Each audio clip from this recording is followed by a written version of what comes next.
butcher, ito pala yung beef, beef top round. Kuhain ko siya pang steak. Yan.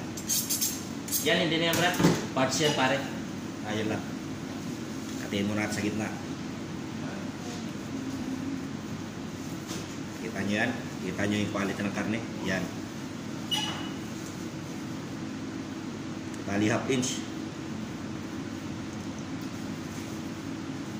Yan o. Kuha ko ng 4.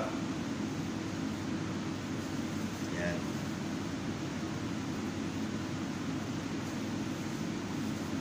Ganda.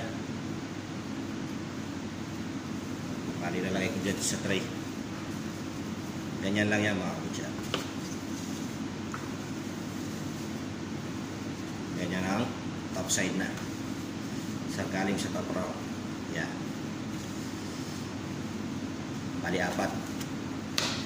Itong tira, walang problema yan. Kuha naman tayo dito, manipis. Mini steak. Trim muna konti. Kuha rin ako ng 4 na mini steak. Yan o, manipis. Yan, kita nyo yan.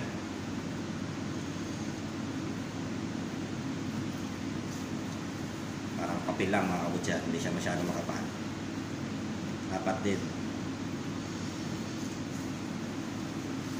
Yan. Isa pa. Ang-display namin yan sa counter. Ganyan yan. Kaya hanggang dito lang mga kabutsa. Okay?